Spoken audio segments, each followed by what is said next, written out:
Good morning, everybody. Once again, this is Mr. Hart as I read for you now Chapter 2 of The Lord of the Flies. It's a quick little recap for us, guys. When we last read Chapter 1, at the beginning of the book, we were introduced to two characters named Piggy and Ralph, or Piggy at least is what we are going to really learn. That's what he's going to be referred to, unfortunately, as the book goes on. At the beginning of the book, these two characters are together. They found themselves on a deserted island. They have crashed there. One point, while walking on the beach, they found a conch, which, if you guys don't know what a conch is a big shell. And using this conch, Ralph blows into it, and they signal all the other kids who have also survived. They come to them. At this point, we're introduced to a wide array of new characters. Two of which we get to learn a little bit more about are named Jack and Simon. Jack, you could tell right off the bat, he's kind of mean and ignorant. And we also see kind of some true colors of Ralph at this time, because at the beginning of the book, one thing that Piggy asked him to do was said, "I'm glad that now I'm finally on this island. I no longer have to go by the name Piggy." And one of the first things Ralph does is he tells the entire group of boys that is his nickname. The three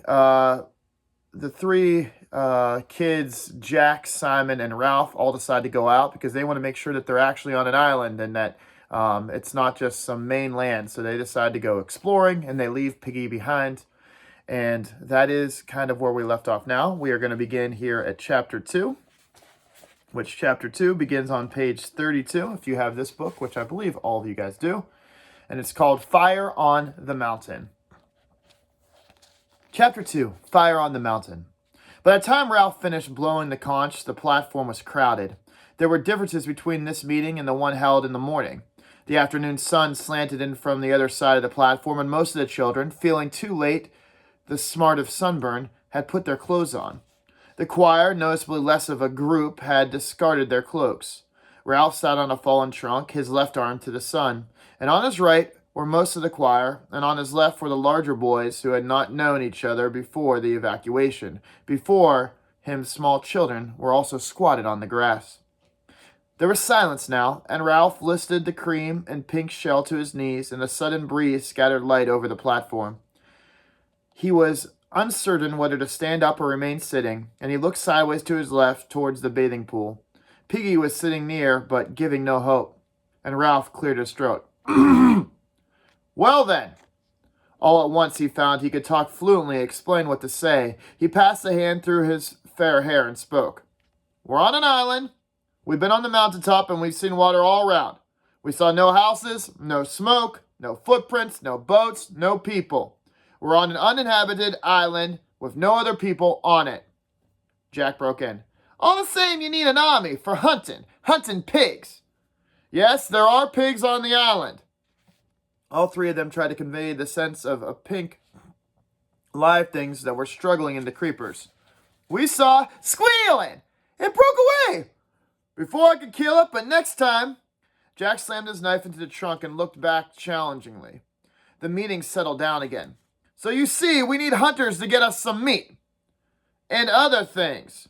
He lifted the shell on his knees, and he looked around the sun-lashed faces. "There aren't any grown-ups anymore. We shall have to look out for ourselves." The meeting hummed and was silent. "And another thing, we can't have everybody talking at once, so we'll have to have hands up like at school." He held the conch before his face and glanced around the mouth. "And then when I call on someone, I'll give them the conch." "Conch?" "That's what the shell's called. I'll give him the conch to the next person to speak. He can hold it when he is speaking. But look! And at that moment, he won't be interrupted. Except for by me. I can interrupt still." Jack was on his feet. "We'll have rules," he cried excitedly. "Lots of rules. And if anyone wants to break those rules, woo! Wacko! Bong! Doink!" Ralph felt the conch lift from his lap, and then Piggy was standing cradling the great cream shell, and the shouting died down. Jack, left on his feet, looked uncertainly at Ralph, who smiled and patted the log. Jack sat down, and Piggy took off his glasses and blinked at the assembly while he wiped them on his shirt. "You're hindering, Ralph. You're not letting him get through the most important thing." He paused effectively. Who knows we're here, eh? Well, they knew at the airport. The man with a trumpet thing? My dad knows. Piggy put on his glasses. Nobody knows we're here, said Piggy. He was paler than before and breathless.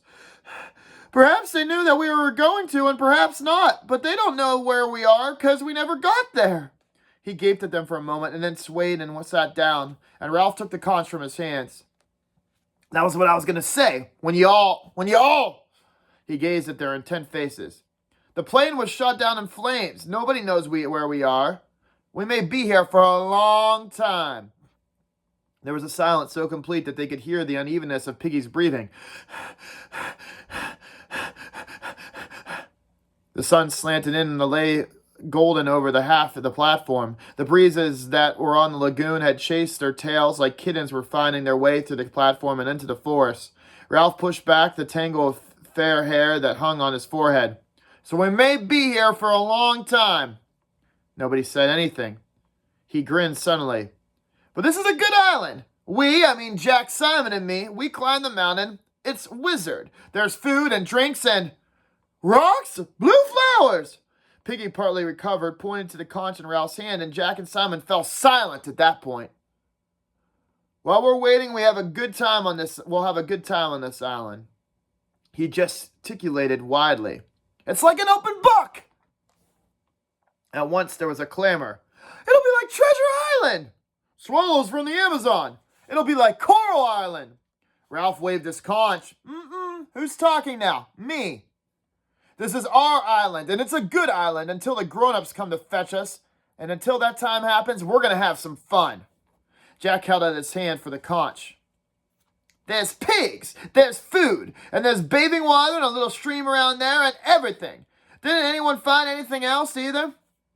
He handed the conch back to Ralph and sat up. Apparently no one had found anything.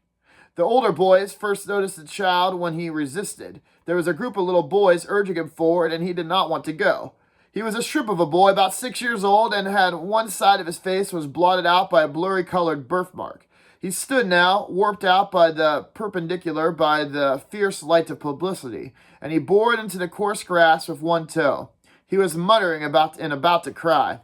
The other little boys, whispering but serious, pushed him towards Ralph. All right, come on then. The small boy looked around in panic.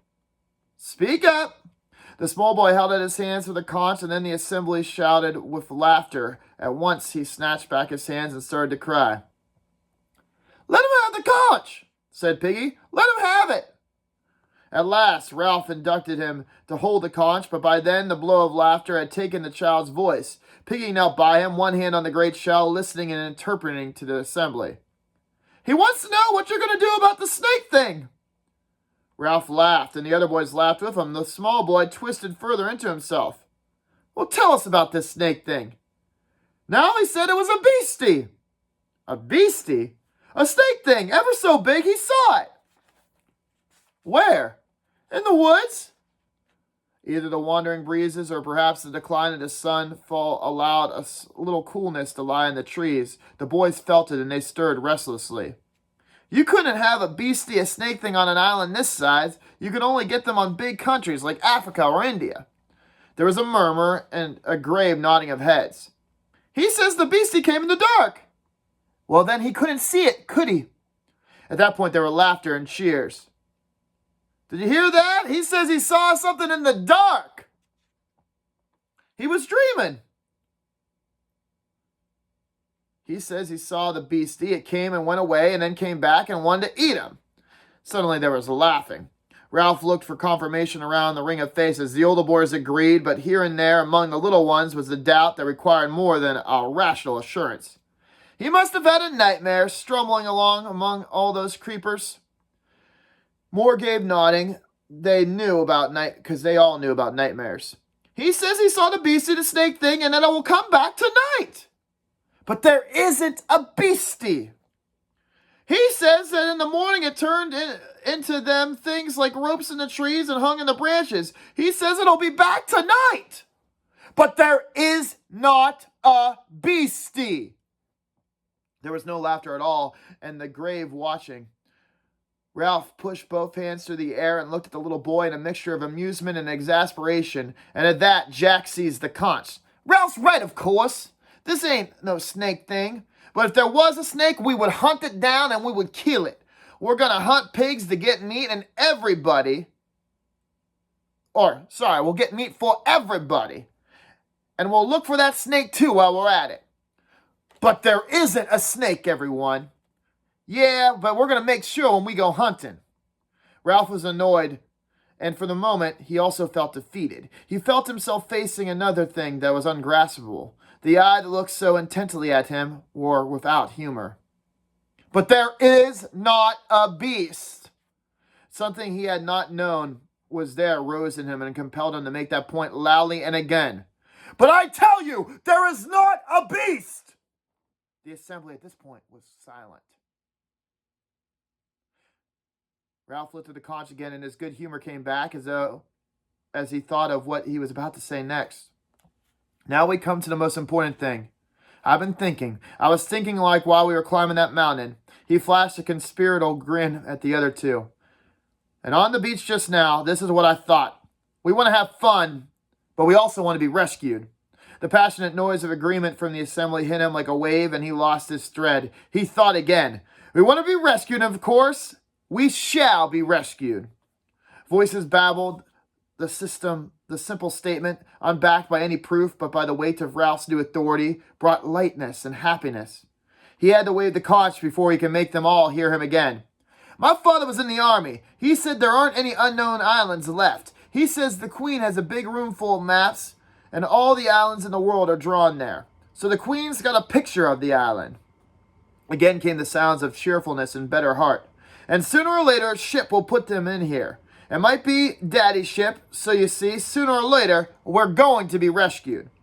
He paused, with the point made. The assembly was lifted towards safety in his words. They liked and now respected him, and spontaneously they began to clap and presented the platform was a loud round of applause.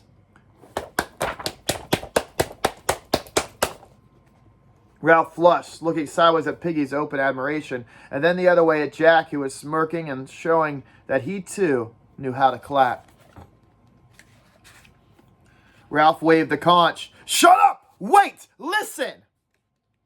There's another thing. We can help them to find us. If a ship comes near the island, they might not notice us, so we have to make smoke on top of the mountain. We must make a fire. Oh, a fire! Let's make a fire! At once, half the boys were on their feet, and Jack clamored among them, the conch forgotten. Come on, follow me! The space under the palm trees was full of noise and movement, and Ralph was on his feet too, shouting for quiet, but no one heard him. All at once, the crowd swayed towards the island and was gone, following Jack. Even the tiny children went and did their best among the leaves and broken branches, and Ralph was left holding the conch with no one except for Piggy. Piggy's breathing was quite restored. Oh, little kids! Acting like a crowd of kids. Ralph looked at them doubtfully and laid the conch on the tree trunk. Oh, I bet it's gone tea time, said Piggy. What do they think that there's going to do on top of that mountain anyway?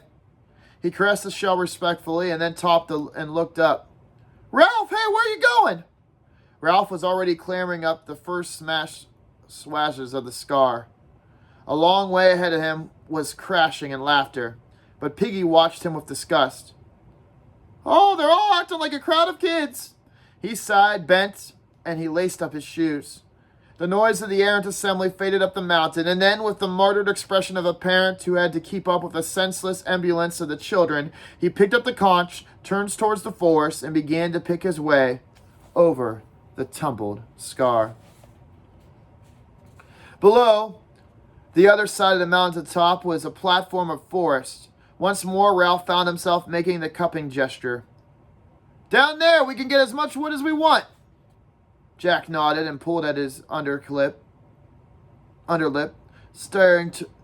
starting perhaps 100 feet below them on the steeper side of the mountain. The patch might have been designed expressly for fuel. Trees, forced by the damp heat, found too little soil for full growth, fell early and decayed. Creepers cradled them, and new saplings searched a way up. Jack turned to the choir, who stood ready. Their back caps on maintenance were slid from one ear like berets. We'll build a pile. Come on. They found the likeliest path down and began tugging at the dead wood. And the small boys who had reached the top came sliding too, till everyone but Piggy was busy. Most of the wood was so rotten that when they pulled, it broke up into a shower of fragments and woodless and decay, but some trunks came out in one piece. The twins, Sam and Eric, were the first to get likely log, but they could do nothing till Ralph, Jack, Simon, Roger, and Maurice found room for a handhold. Then they inched the grotesque dead thing up the rock and toppled it over on top. Each party of boys added a quota, less or more, and the pile grew. And at the return, Ralph found himself alone in a limb with Jack, and they grinned at each other, staring at this burden. Once more, amid the breeze, the shouting, the slanting sunlight on the high mountain was shed the glamour, the strange invisible light of friendship, adventure, and contentment. It's almost too heavy, Jack grinned back. Not for the two of us. Together, joined in an effort by the burden, they staggered up the last steep of the mountain, and together they chanted, 1, 2, 3, and they crashed the log on the great pile. And then they stepped back, laughing with triumphant pleasure, so that immediately Ralph had to stand on his own head. And below them, boys were still laboring, though some of the small ones had lost interest and were searching this new forest for fruit. Now the twins, with unsuspected intelligence, came up the mountain with armfuls of dried leaves and dumped them against the pile. And one by one, as they sensed the pile was complete, the boys stopped going back for more and stood, with that pink shattered top of the mountain around them. Breath came evenly by now, and sweat dried. Ralph and Jack looked at each other a while. Society paused about them. The shameful knowledge grew in them, and they did not know how to begin confession. Ralph spoke first, crimson in his face. Will you? He cleared his throat and went on. Will you light the fire? Now the absurd situation was open, and Jack blushed too. He began to utter vaguely. You rubbed 2 sticks. You rubbed, that's all.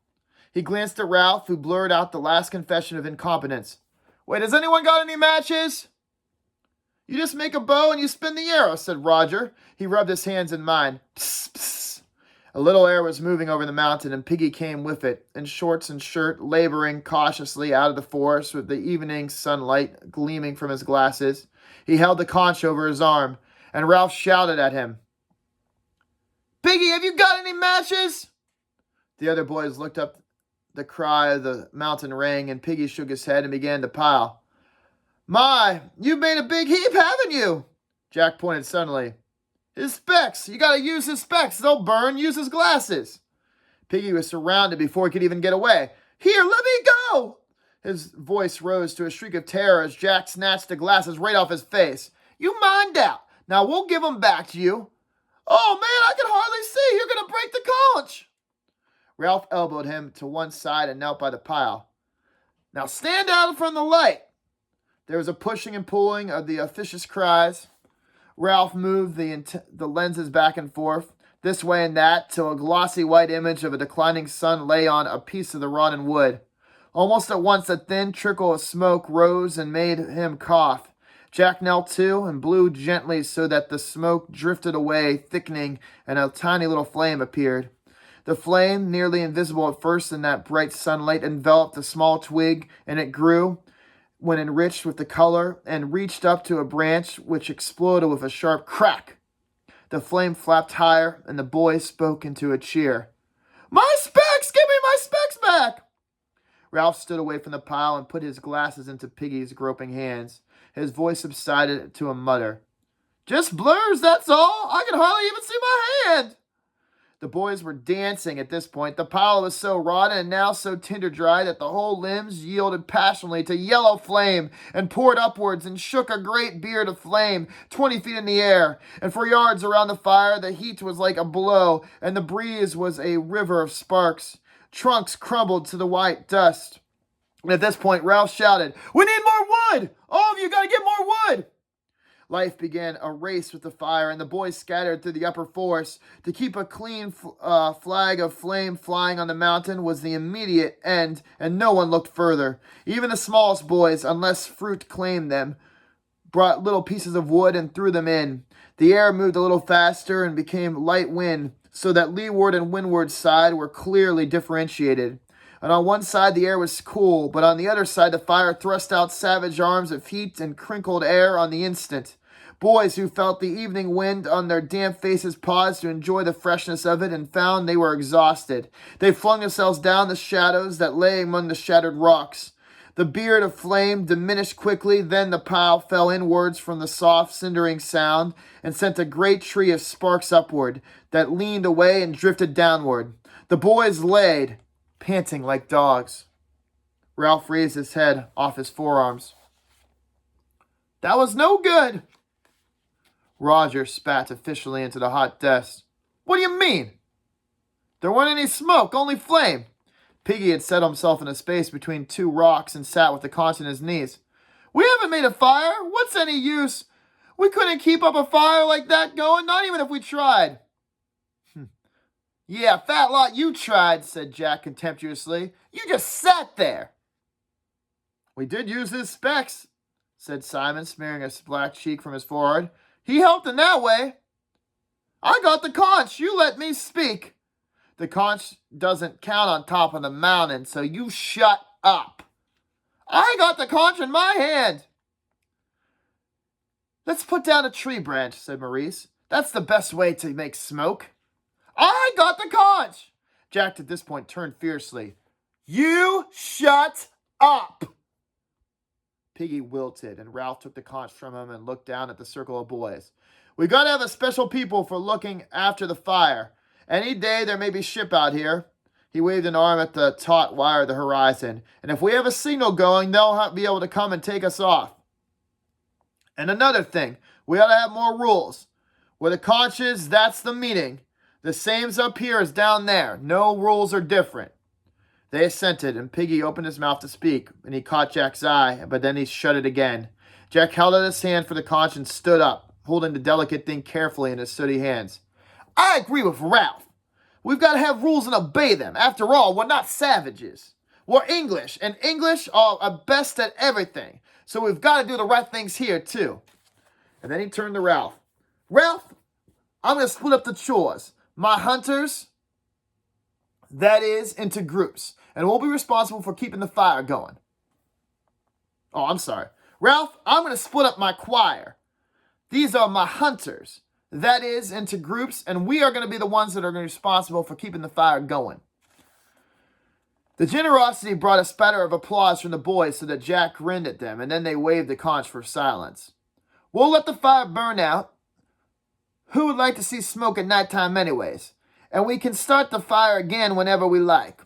Altos, you can keep the fire going for a week, and then the trebles, they'll be the next week." The assembly assented gravely. "And we'll be responsible for keeping a lookout, too. If we see a ship out here," they followed the direction of his bony arm with their eyes, "we'll put green branches on, and then there'll be more smoke." They gazed intently at the dense blue of the horizon, as if a little silhouette might appear at any moment. The sun in the west was a drop of burning gold that slid nearer and nearer the sill of the world, and all at once they were aware of the evening as the end of the light and warmth.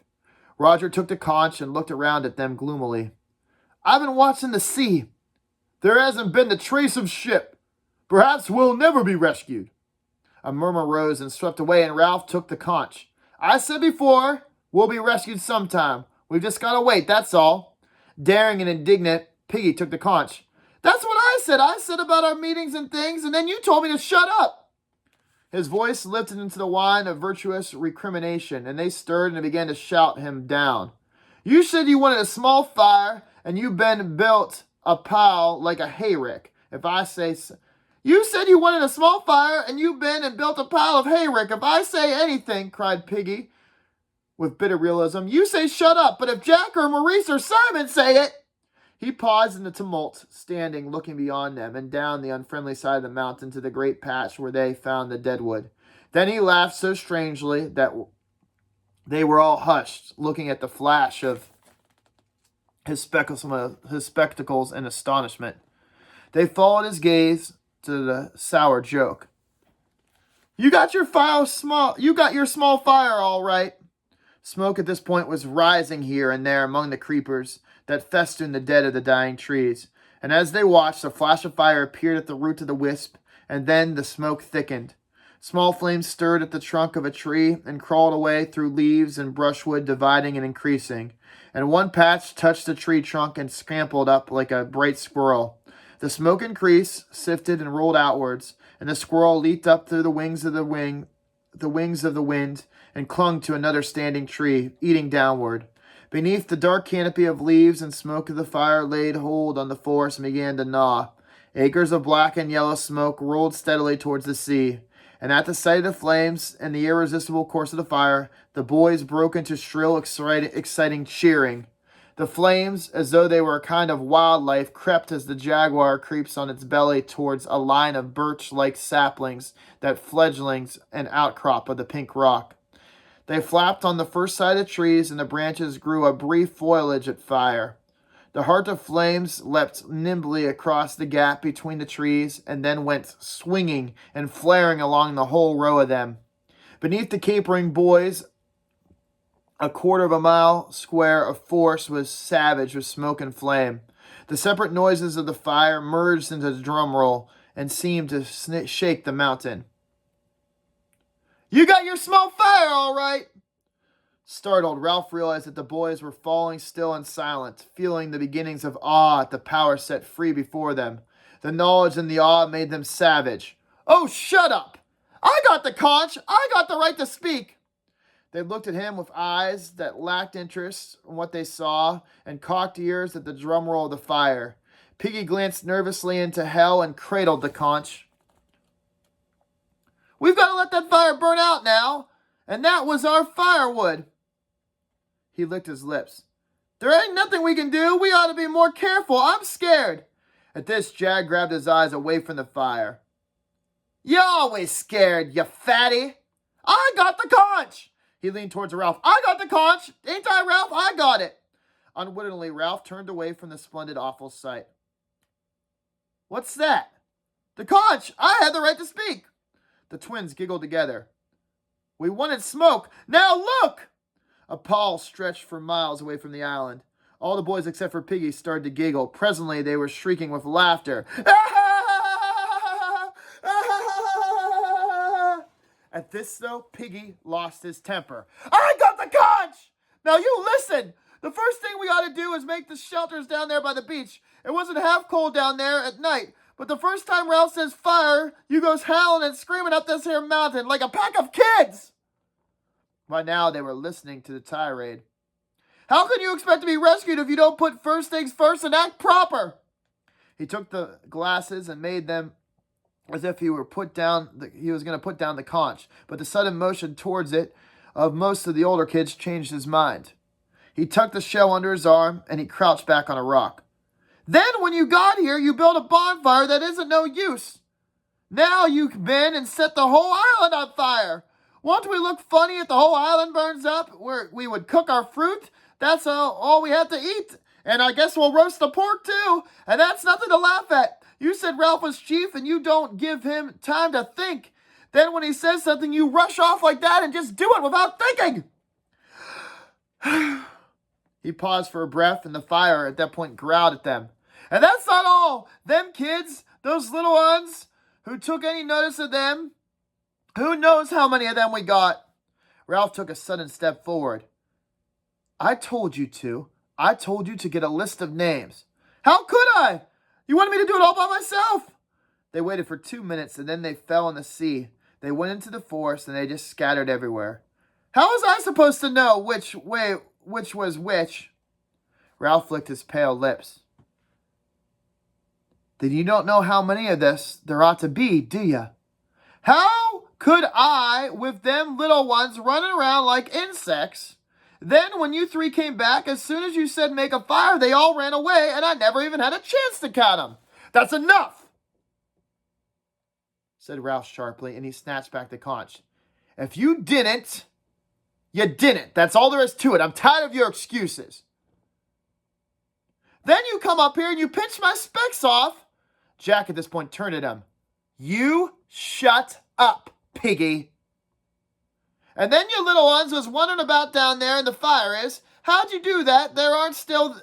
How do you know that there aren't even still little ones down at that beach still?" Piggy stood up and pointed to smoke and flames. A murmur rose among the boys and died away. Something strange was happening to Piggy, for he was grasping for air. "That little one!" gasped Piggy. "Him with that mark on his face. I don't see him now. Where is he?" The crowd was silent as death. "You know, the little one that talked about snakes. He was down there, but now I don't see him up here." A tree exploded in the fire like a bomb. Tall dwarfs of creepers rose for a moment into view, agonized, and then went down again. The little boys screamed at him. "Snakes! Snakes! Look at the snakes!" In the west, and unheeded, the sun lay only an inch or two above the sea. Their faces were lit redly from beneath, and Piggy felt again a rock and clutched it with both hands. "That little one had a mark on his face. Where is he now? I tell you, I don't see him." The boys looked at each other fearfully, unbelieving. "Where is he now?" Ralph muttered the reply as in shame. "Perhaps he went back to the... Beneath them, on the unfriendly side of the mountain, suddenly a drum roll continued. Guys, there's a lot of things to think about as we finish chapter 2. One thing I want you guys to think about is the dynamic of the boys so far. What I mean by that is just the relationships, how people are taking command. What do you guys think of the conch roll? What do you think of, I guess, how Piggy is reacting here? Obviously, people aren't too fond of him on the island. They're treating him poorly. Do you guys think he's being treated unfairly, or do you think he's being annoying and therefore deserves to be treated how he's been treated? I also want you guys to think about the creature here, folks, that was brought up, that snake creature that the little boy with the mark on his face brought up. Do you guys think it's real? What do you guys think is happening at the end of this chapter? Also, I want you to think about, is this flame going to get out of hand? Is this fire that they started, is it going to burn down the entire island? What are your predictions here? Anywho, folks, I hope you enjoyed chapter 2 and that you're enjoying this book so far. Please continue to stay safe out there, guys. I know this quarantine is not easy for any of us. I know it's not always the most fun thing, but please just enjoy these times with your family, okay? FaceTime your friends, find something to do, watch some movies, read some books, play your video games. Just stay busy, guys, okay? But all in all, I just hope everyone's doing well, and take care.